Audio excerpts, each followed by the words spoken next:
Bonjour, bienvenue dans cette nouvelle capsule vidéo. Nous sommes dans l'épisode 7, le tourisme dans le monde, toujours dans le chapitre des mobilités généralisées.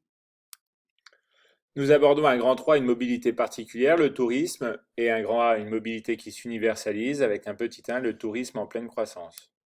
Une définition du tourisme. Donc, selon les normes internationales retenues par la Commission statistique de l'ONU, le tourisme, c'est un voyage qui englobe hors du domicile habituel pour au moins une nuit et plus d'un an, un motif qui ne concerne ni les affaires ni la santé. Elle doit avoir des motifs récréatifs. Dans le même temps, les loisirs sont à distinguer du tourisme car les temporalités ne sont pas forcément équivalentes. Elles peuvent se dérouler lors d'une seule journée ou même d'une seule soirée.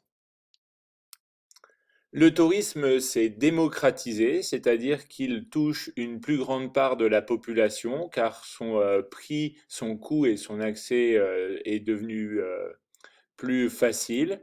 Il y a eu donc une forme de massification, un accroissement du nombre de tourisme dans certaines zones ou dans certains espaces, qui s'explique donc par une baisse des coûts des transports, une baisse du coût du logement. Et ces baisses des coûts s'expliquent aussi par en partie les progrès de l'aéronautique, des avions toujours plus fiables, toujours plus gros, qui consomment moins de carburant et qui donc réduisent le coût du billet. Mais aussi, il y a le développement du low cost, c'est-à-dire du transport à bas coût, comme l'illustre cette photo avec la compagnie Ryanair, qui s'est fait une spécialité du low cost.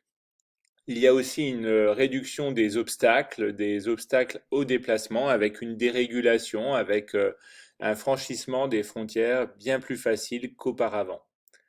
Enfin, un dernier élément qui explique la démocratisation et la massification du tourisme, c'est l'apparition et la croissance des classes moyennes dans les géants démographiques comme la Chine ou l'Inde. Petit 2, le poids croissant de l'activité touristique.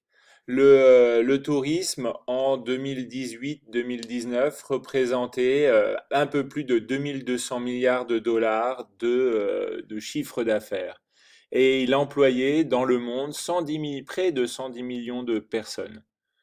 En France ou en Allemagne, le tourisme représente jusqu'à 4% du PIB. Dans des pays comme le Cambodge, il représente 13,5% du PIB. Et dans un cas extrême, aux Maldives, le tourisme, l'activité touristique représente 52% du PIB. La moitié de la production de richesse de ce pays dépend du tourisme. En France, nous recevons chaque année 84 millions de touristes, ce qui fait de notre pays le premier pays qui accueille des touristes dans le monde par son nombre.